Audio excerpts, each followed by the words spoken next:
শীত চলে আসলো। আমাদের দেশে শীত বেশি দিন থাকে না, 2-2.5 মাস 3 মাস। এরপরই দেখবেন বসন্তকাল চলে আসছে, ফাগুন মাস। এর মধ্যে দেখবেন আবার শীতের শেষের দিকে গাছের পাতাগুলো সব ঝরে যাবে, আবার ফাগুন মাসে নতুন পাতা আসবে। আমাদের দেশেও নতুন সরকার আসতে যাচ্ছে। 8 তারিখে নির্বাচন, ফেব্রুয়ারি মাসের 8 তারিখে নির্বাচন ঘোষণা করতে যাচ্ছে 2-1 দিনের মধ্যে। আর তফসিল কবে? তফসিল হচ্ছে ডিসেম্বরের 11 তারিখে। ডিসেম্বরের 11 তারিখে তফসিল ঘোষণা করে দিবে। 8 তারিখে মানে ফেব্রুয়ারির 8 তারিখে নির্বাচন হবে। তার মানে কি 18 তারিখে আমরা যে রোজাটা করতে যাচ্ছি নতুন সরকারের অধীনে।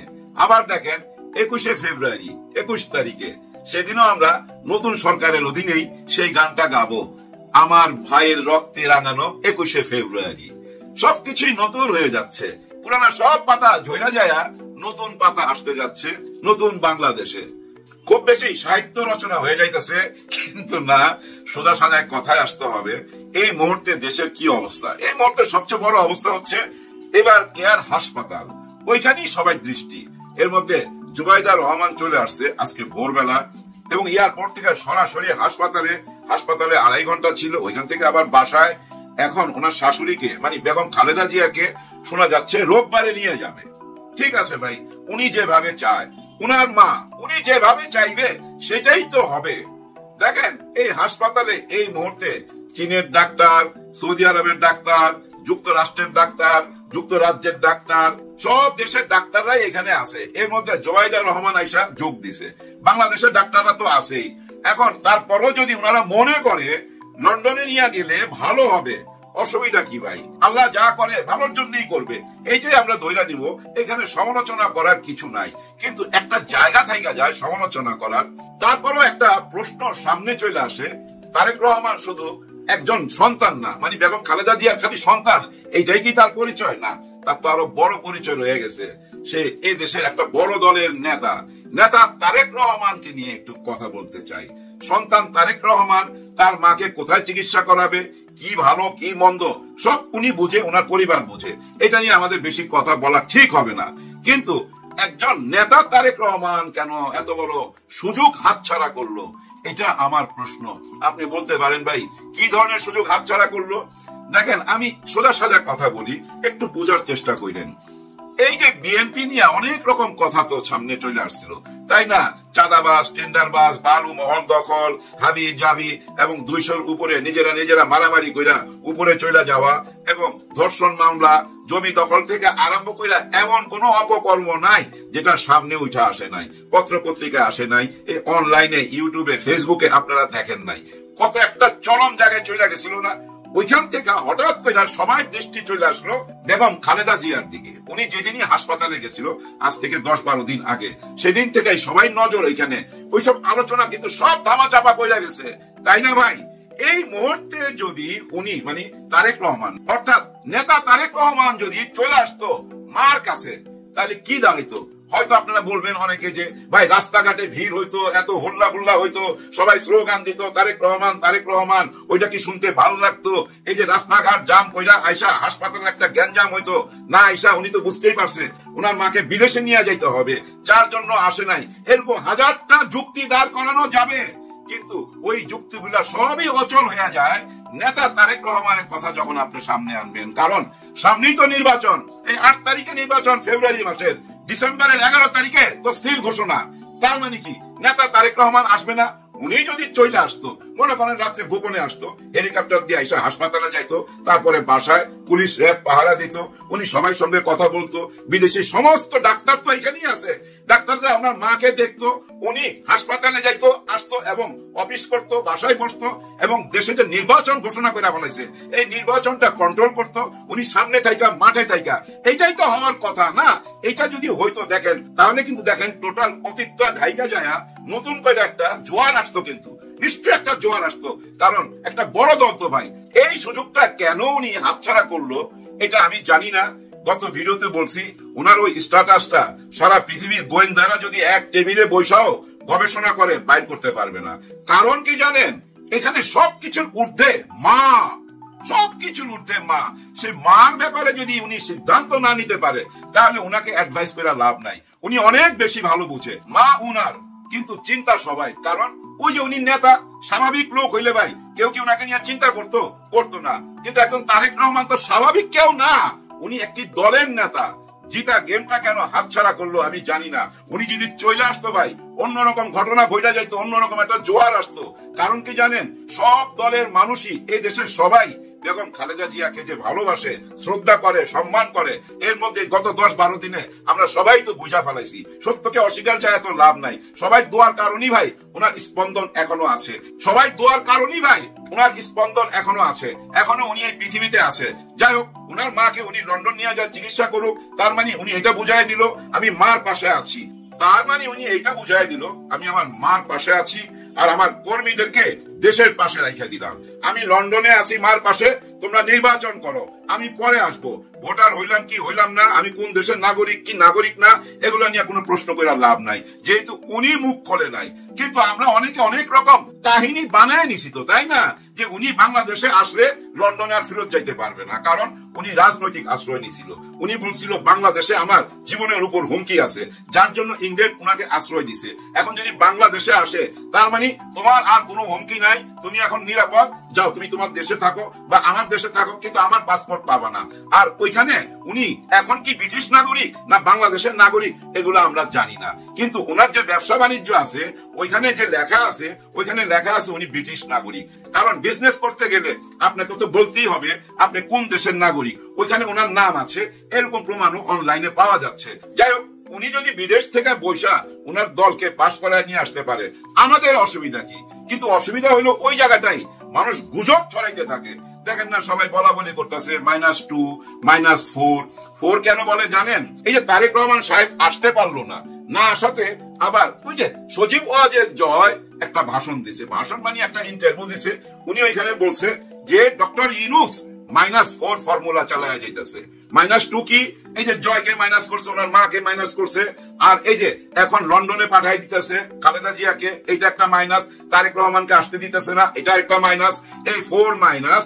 জয় যখন এই কথাটা বললো, তখন আমাদের দেশের টক শোতে ভাই এটা নিয়ে অনেক রকম আলোচনা চলে আসলো। তার মানে দেখেন, জয় যেটা বলে সেটাও কিন্তু একটা সাবজেক্ট হয়ে যাচ্ছে, আর ওই সাবজেক্টটার সাথে -2 -4 ফর্মুলা আইনা কত রকম কথা হইতাছে। হোক, হওয়াটা ভালো। কেন ভালো জানেন? এই ইউটিউব একটা ইন্ডাস্ট্রি, আর এই ইন্ডাস্ট্রির সাথে জড়িত সারা বিশ্বের মানুষ, সবাইকে ওনারা ডলারে পেমেন্ট করে। যে যেরকম ভাবেই কথা বলুক না কেন, যে যার পক্ষে বলুক বিপক্ষে বলুক, কোন রকম অসুবিধা নাই। এখানে ভালো কথা কইলো ভাই পয়সা পাওয়া যায়, গালি দিলেও পয়সা পাওয়া যায়। এখন আপনার ইচ্ছা আপনি কোনটা বাইছা নিবেন। যেমন এই যে নির্বাচন চলে আসছে, এখন বাইছা নেওয়ার সময় চলে আসছে। আমরা কাকে বাইছা নিব, কাকে ভোট দিব, এখনই তো সময়। আর এই গুরুত্বপূর্ণ সময়ে আপনি লন্ডনে বলেন, আপনার দলের লোকজনের মন ভাঙা যায় না? যাদেরকে আপনি কোলে রেখে গেছিলেন, যারা শিশু ছিল এতদিনে, তারা কিন্তু এখন ভোটার হয়ে গেছে। আপনাকে সশরীরে কখনোই দেখে নাই, শুধুই দেখছে এই ইউটিউবে আর ফেসবুকে। তাদের কি দেখার ইচ্ছা হয় না? আপনি না থাকলে এই দলটার কি অবস্থা হবে বলেন? এই দলের মধ্যে কোনো ব্যালেন্স থাকবে? নিশ্চয়ই থাকবে না। যেমন দেখেন, মির্জা ফখরুল সাহেবকে গতকাল সাংবাদিকরা জিজ্ঞেস করতেছিল যে জোবাইদুর রহমান যে আসতেছে ভোর রাত্রে, এই ব্যাপারে কি আপনি কিছু বলবেন? উনি খেপে গিয়ে বলতেছে যেসব আজগুবি কল্পনা কাহিনী কোথায় পান আপনারা? আকাশের দিকে হাত বাড়াইয়া হাইসা দিয়া উনি চলে গেছে। মানে উনি বিশ্বাসই করে নাই। আসলে উনার কোনো দোষ নাই, উনি জানতেনই না আমার মনে হয় জোবাইদুর রহমান আসতেছে ঢাকাতে। হয়তো উনি জানতো না, জানলে প্রেসের সাথে ওইভাবে কথা বলতো না। যার জন্য বললাম এই দলের মধ্যে ভাই ব্যালেন্স নাই, কথাবার্তার ব্যালেন্স নাই। তারপরেও কিন্তু দল এখন নির্বাচনমুখী, যার যার এলাকায় শেষে নির্বাচন করতেছে। আর এদিক দিয়ে রোববারে ওনাকে যদি নিয়ে চলে যায়, তার মানে কি জানেন? এবার কি আর হাসপাতাল থেকে টোটাল মিডিয়ার নজর যায় পড়বে নির্বাচনের দিকে। তারেক রহমান সাহেব সেই ব্যবস্থাটাই করছে। এটা একটা ভালো কাজ, ধরে নেন ভালো কাজ। কিন্তু ক্ষমতায় যাইতে হইলে ভাই, ক্ষমতায় যাইতে হইলে না মাঠে বৈশাখ কাজ করতে হয়, দূরে বৈশাখ কাজ করলে হয় না। যেমন দেখেন, ধরেন কোন একটা দল, মনে করেন আপনি আর আমি মিলা একটা দল, আমরা যদি ক্ষমতায় যাইতে চাই আমাদেরকে কি কি করতে হবে? প্রথম কাজ করতে হবে কি জানেন? টাকা কে দিবে সেই জায়গাটা ঠিক করতে হবে। টাকাটা কই থেকে আসবে? টাকা হলো আগে, মানি ইজ বিগ পাওয়ার, সেটা লাগবে। টাকা যখন আপনার কাছে চলে আসবে, তখনই দেখবেন আপনার সঙ্গে যোগাযোগ আরম্ভ করবে প্রশাসন। কোন প্রশাসন? ধরেন এই যে আওয়ামী লীগ যে প্রশাসনটা রাইখা গেছে, এই প্রশাসনের ওনারা সবাই বুঝে নিবে যে এই দলের কাছে টাকা আছে, এই দল ক্ষমতায় যাইতে পারে, তার সাথে যোগাযোগ করো। এইভাবে যোগাযোগ বাড়তে থাকবে। তারপরে কি লাগবে? দেখেন গত 54 বছর আমরা দেখে আসছি কি আমাদের দেশে যে নির্বাচনই হোক না কেন উনারাই কন্ট্রোল করে, ভারত থেকে কন্ট্রোল করে। 71 থেকে 75 পর্যন্ত টেলিফোনেই কন্ট্রোল করতো, তারপরে এই দেশে আসা শুরু করলো। নির্বাচনের আগে আইসা অথবা আমরা যাইয়া ওনাদের সঙ্গে আলাপ আলোচনা কইরা তারপরে নির্বাচনে যায়। তার মানে ওনাদের অনুমতি লাগে, ওনাদের সঙ্গে যোগাযোগ লাগে। তার মানে এখন নির্বাচন করতে গেলে ওনাদের সঙ্গে যোগাযোগ লাগবে। প্রশাসনের কথা বললাম, টাকার কথা বললাম, ওনাদের কথা বললাম। আরেকটা জায়গা আছে আনঅফিসিয়ালি, ওই জায়গাটা যেটা আমরা বলি না ডিজিএফআই, আর্মি, ইনাদেরকেও লাগবে। ইনাদের সঙ্গে ভিতরে ভিতরে কিন্তু আপনার খাতির করতে হবে, যোগাযোগ করতে হবে। ক্ষমতায় যদি চাইতে চান নির্বাচন কইরা হোক আর যেভাবেই হোক ওনাদের সঙ্গে আগে তলে তলে খাতির কইরা পাওয়ারটা হাতে নিয়ে তারপরে নির্বাচনে যাইতে হবে। আর এই কাজটাই কিন্তু সাইরা ফেলাইছিল ভিতরে ভিতরে। হ্যাঁ ভাই, বড় দল সাইরা ফেলাইছিল, কারণ আওয়ামী লীগ তো নাই, ওনাদের ভোটার গুলাকে তো হাত করতে হবে, ওনাদেরকেও লাগবে। এটা একটা ইম্পর্টেন্ট ব্যাপার যে আওয়ামী লীগকে হাত করতে হবে। আওয়ামী লীগকে হাত, টাকা জোগাড় করা, ভারতের সাথে যোগাযোগ এবং প্রশাসনের সাথে যোগাযোগ এবং আর্মি, পুলিশ, র্যাব এদিকে যোগাযোগ, সবাইকে এক করে একটা নির্বাচন যদি করতে পারেন আপনি ক্ষমতায় যাইবেনি। এইভাবে সিস্টেম চলে আসছে কিন্তু গত 54 বছর। আর ওইটাই দেখে আসতেছিল ডক্টর মোহাম্মদ ইউনূস স্যার। উনি কিন্তু ভিতরে ভিতরে সাবধান হয়ে গেছিল অনেক আগে। কবে সাবধান হয়েছে জানেন? উনি বলছিল না এই রাজনীতিবিদরা আমার সামনে এসে একরকম কথা বলে, আমার বাইরে যায় আরেক রকম কথা বলে, ওদের কথার তো কোনো আমি ঠিকই পাই না। বলছিল না ভাই? বলছিল। যার জন্য উনি ভিতরে ভিতরে কি সিদ্ধান্ত নিছে, আচ্ছা তোরা এইসব চ্যানেল গুলাতে যোগাযোগ কইরা, মানে ভারত, টাকা, প্রশাসন, আর্মি, এইসব চ্যানেল হাত কইরা নির্বাচন করো, তারপরে পাস করো আর ক্ষমতা দেখাও, বড় বড় কথা বলো, ঠিক আছে দিতেছি। ঠিক জায়গা মতো দিয়ে দিছে। কি করছে জানেন? এই ক্ষমতা গুলার কোমর ভাঙা দিছে, একদম কোমর ভাঙা দিছে। যারা এই যে হাত করছিল না, এতে হয়েছে কি জানেন? তারাও ভুইরা বইরা গেছে। মনে করেন একটা লতা গাছ, ছিম গাছ আপনি একটা ডাল দিয়ে রাখলেন, ওই ডালটা যদি সরাই নিয়ে যান তাহলে ছিম গাছটা পইরা যাবে না? ঠিক তেমনি ফালাই দিছে ডক্টর ইউনূস স্যার। তলে তলে ওই পাওয়ারটাকে দি এন্ড কইরা দিছে। ভারতের সঙ্গে হাত করবি, আচ্ছা হাত করাইতাছি। দেখেন ভারতকেও কিন্তু আসামি বানায় ফেলাইছে। এখন এই বিডিআর হত্যাকাণ্ডে পিলখানার এই ট্র্যাজেডির রিপোর্টের মধ্যে ভারতের নাম আসছে না?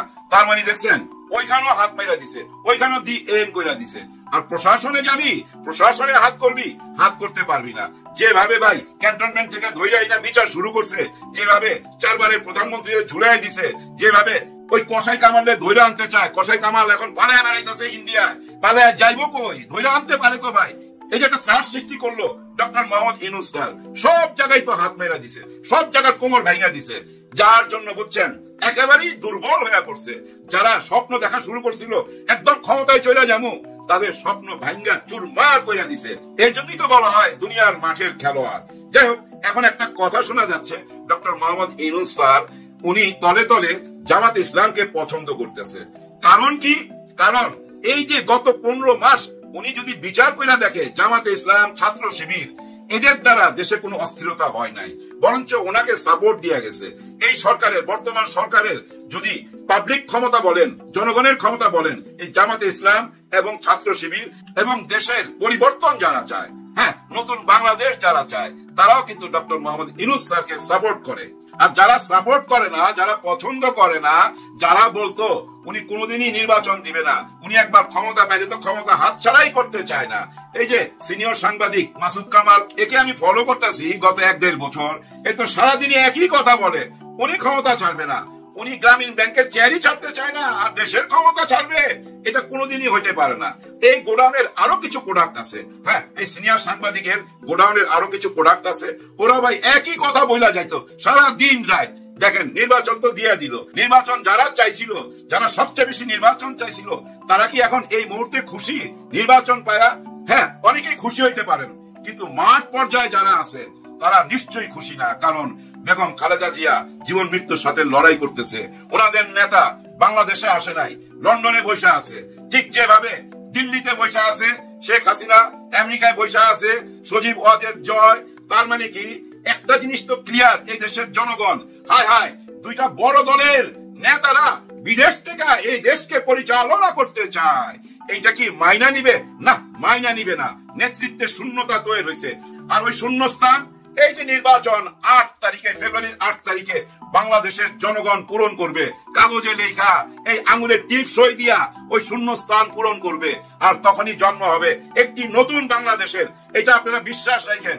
উপরওয়ালা উত্তম পরিকল্পনাকারী, দেখেন উনি এমন ভাবে পরিকল্পনা করে দিছে, সবকিছুই কিন্তু এখন একটা নতুন বাংলাদেশের পক্ষে। একটুখানি আপনারা চিন্তা করেন চোখ বন্ধ করে, সব সিচুয়েশনই কিন্তু নতুন বাংলাদেশের পক্ষে চলে আসছে। সবার জন্য সবাই দোয়া করবে।